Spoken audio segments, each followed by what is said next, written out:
சிந்தனை 73 சீட்டுக்கட்டில் ஒரு சிறப்பான விளையாட்டு. ஒரு சீட்டுக்கட்டை எடுத்துக்கிட்டேன். 10-15 சீட்டு குறைவாக இருந்துட்டாலும் கூட பரவாயில்லை.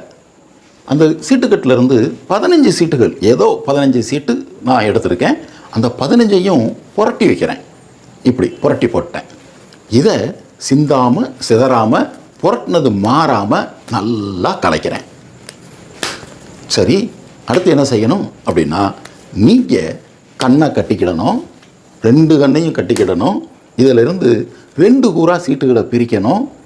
2 கூறுலையும் சீட்டுகளுடைய எண்ணிக்கை சமமாக இருக்கணும்னு அவசியம் இல்லை.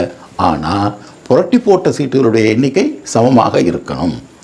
நீங்கள் எந்த கூறுலையும் எந்த சீட்டையும் எத்தனை சீட்டையும் வேணும்னாலும் புரட்டி போட்டுக்கிடலாம். ஆனால் உங்கள் கண்ணு கட்டி இருக்குது, அதை ஞாபகம் வச்சுக்கோங்க. எப்படி செய்யலாம் வாங்க மாற்றி யோசிப்போம். எளிய விளக்கத்திற்கான லிங்க் கமெண்ட் டிஸ்கிரிப்ஷனில் இருக்குது.